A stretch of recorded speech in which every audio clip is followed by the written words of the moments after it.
There is something in the air for this video, and I don't mean wyverns or pegasi. Very little mechanics have changed the course of the Fire Emblem series as much as love and relationships. It may have caused a bit of a divide between old school fans and newer fans, but there is no denying that without the increased focus on pairings, supports and playing matchmaker, Fire Emblem may not have been around today. A stark contrast from the peak popularity the series is at now. With the increased focus and the introduction of avatars who can romantically link with basically everyone in the cast, we have also seen the death of canon relationships. But the ghost of loving past still haunts the halls of the Intelligence Systems offices, and today I want to take a look at the weird and inconsistent relationship Fire Emblem has with relationships. I want to start with the main supplier of canonical love, Echo's Shadows of Valentia. This game is basically the perfect storm from this perspective. Seeing as it's originally from 1992, it precedes the days of romancing and even supports, and as such has several canon relationships built in, with Alm and Celica easily as the most prominent. And because the remake is from a time where supports and romance had taken over as core focus of the series, Shadows of Valentia doubled down on this aspect even more, introducing romantic implications between several characters who lacked that in the original title. They also made very sure to make romance a core aspect of the characterization of the new faces, like Faye, even if it makes her one of Fire Emblem's weirdest and honestly saddest units, as well as Berkut and Rinea, who make for one of the series' most impactful couples. If it wasn't for that one memory prism, why these two would ever be together would feel kind of unexplainable. All Berkut seems to do is treat Rinea like shit, while all Rinea seems to do is project a completely different personality onto the Berkut that's in front of her, which makes her initially come across as a bit of a naive person. This is later corrected by showing us Berkut used to be how she still views him.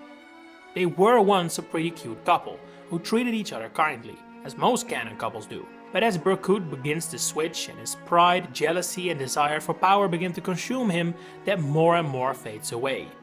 Eventually this culminates in one of Echo's most memorable moments, the sacrifice of Rinea and Berkut's true descent into madness at the hands of Duma. As such, it is not entirely clear whether Berkut is truly in control when he decides to snuff out the life of the woman he once dreamt to rule with, not over, or whether this is actually Duma's doing. Either way, while I find Berkut one of the series' most interesting characters and his relationship with Rinea one of the most intriguing, I am conflicted on what happens after Alm takes him down for good though. While it is on one hand kinda sweet and also fitting of Rinea's character, it also feels a bit too much like a happy ending for Berkut when he really doesn't deserve one.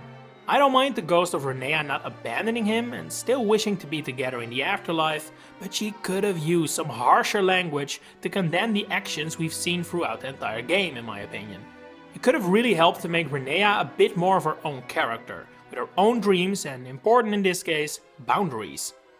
But now it just ends up feeling like her entire purpose as a character is loving Berkut unconditionally, which is not exactly ideal to begin with, but becomes even more of a problem when she's paired with an extremely layered and well-written fiancé. We'll be back to analyzing couple dynamics in Shadows of Valentia later, but I first want to zoom in on another aspect of what it means to be a canon couple in Fire Emblem. The canon part of the phrase. Like I said, being a canon couple is getting harder and harder as the series progresses, with the clear intention being that we as players get to decide who our units end up with. And yet, one couple has actually become more confirmed as time went on, to my own surprise even. Marth and Caeda have always been a couple, let there be no mistakes about that. I mean, just listen to her ending for the original Mystery of the Emblem. After the war, her long-awaited dream was realized as the day of her wedding with Marth came. Clothed in a snow-white dress, her appearance was as beautiful as an angel. And for her, it was a joyous day that she would not forget in her life. This is not exactly something that's up for interpretation, and yet I'm somewhat surprised IS has stuck with this relationship to the extent they have. There is not even the slightest hint towards Marth and Caeda not being together. Most of her heroes outs flat out mention she is Marth's lover, for example, and the DS remakes of Shadow Dragon and Mystery of the Emblem only further build up their relationship by adding conversations and cute moments. You don't even have to work for them or build support.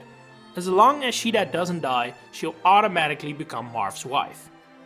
And yet, With how the series has developed over the years, I had kind of expected IS to slowly pivot the literal mascot of the series away from his canon lover and into a more ambiguous zone, where we as players could either romance him ourselves or play matchmaker with another character. I don't know, maybe this is cynical of me, it's not like there is a precedent for this, but that even a game like Heroes, which, let's face it, is probably the most avatar-sexual game this series will ever produce, still has Caeda clamoring for Marth instead of Kieran is noteworthy, I would say. And by the time Warriors launched, these two were so canon they could even start arguing instead of being all lovey-dovey like Fire Emblem couples usually do.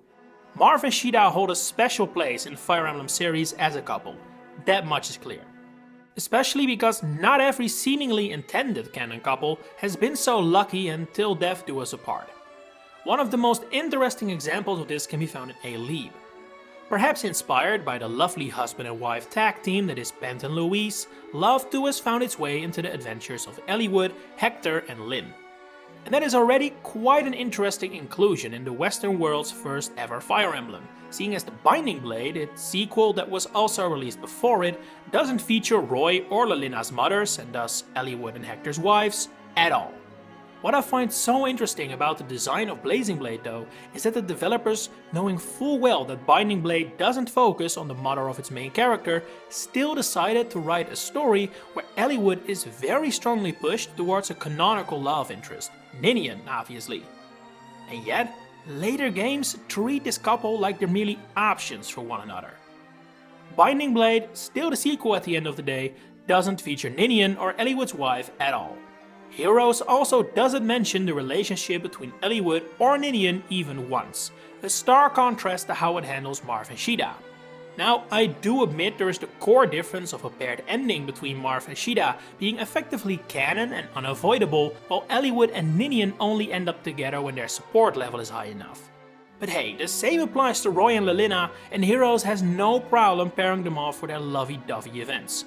Why don't Eliwood and Ninian get the same treatment when there are much more canon cutscenes in Blazing Blade that build up their connection and relationship than Roy and Lilina ever got?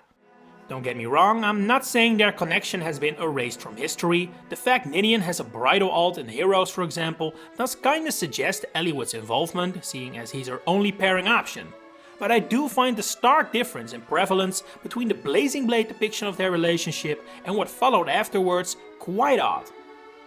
Now, I originally intended to return to Shadows of Valencia now, but before we do, I want to very quickly zoom in on what's probably the last bastion of canon relationships in Fire Emblem.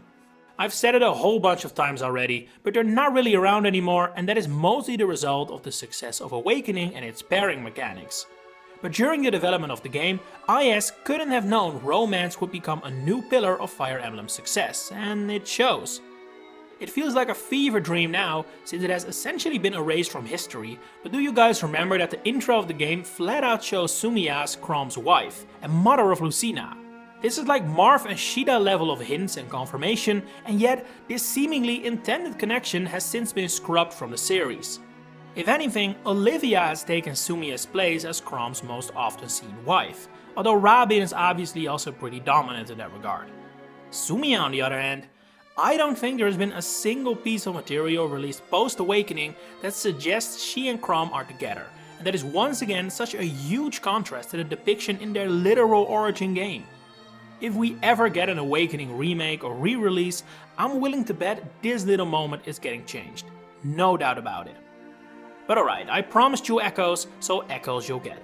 For our final couple of this video, I want to zoom in on one of my favorites, Mathilda and Clive.